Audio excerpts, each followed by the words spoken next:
అమెరికాలో భారతీయుల మూడ్ ఎలా ఉంటుంది అంటే లాస్ట్ ఎలక్షన్స్ అప్పుడు కూడా ట్రంప్ వాస్తవానికి భారత మిత్రుడు, భారత్ ఎదగాలని కోరుకునేటువంటి వ్యక్తి, భారత్కి ఎదురైన అవరోధాలని అధిగమించినటువంటి వ్యక్తి. కాకపోతే మనకి అక్కడ అమెరికాలో స్థిరత్వం లెక్క తప్పించి భారతదేశం ఏమైపోతుంది, భారతదేశం బాగుండాలని కోరుకుంటాం, ముందు మనం బాగుంటే ఆ తర్వాత భారతదేశం బాగుండాలని కోరుకుంటాం అనేటటువంటి మెంటాలిటీ అక్కడ ఉన్నటువంటి ఎన్ఆర్ఐస్కి ఉంటుంది.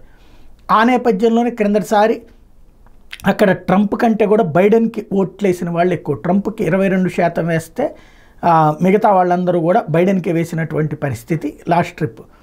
ఈ ట్రిప్ వచ్చేటప్పటికి ట్రంప్ గెలుపు ఖాయమంటున్నటువంటి దశలో అందులో వైస్ ప్రెసిడెంట్గా భారతీయ మూలాలు, ఎస్పెషల్లీ తెలుగు మూలాలు ఉన్న అమ్మాయికి సంబంధించిన భర్త అవ్వడం అన్నటువంటిది ఓ పక్కన చర్చకొచ్చింది. అయినా ఆ వైపుకి ఇంకా సిద్ధం కాలేదు. ఎందుకంటే ట్రంప్ ఆస్పెక్ట్ ఎట్లా ఉంటుందంటే అమెరికా ఫస్ట్ అన్నటువంటి ఆస్పెక్ట్ ఉంటుంది. ఇప్పుడు బైడెన్ వచ్చిన తర్వాత అనేక మందికి మన వాళ్ళకి గ్రీన్ కార్డులు వచ్చేసినాయి, అట్లాగే ఫ్యామిలీలు తీసుకెళ్ళడానికి అవకాశం వచ్చింది, కొత్త ఉద్యోగ అవకాశాలు వచ్చినాయి. ట్రంప్ తమ వాళ్ళకే ఉద్యోగ అవకాశాలు అందే ఫస్ట్ ప్రయారిటీ ఇస్తాడు. ఈ దఫా అయితే చాలా ఇస్తానని చెప్పాడు, కానీ క్రిందటిసారి ఆ రిస్ట్రిక్షన్ చెప్పుకొచ్చాడు, అందువల్లనే ఆగినటువంటి పరిస్థితి.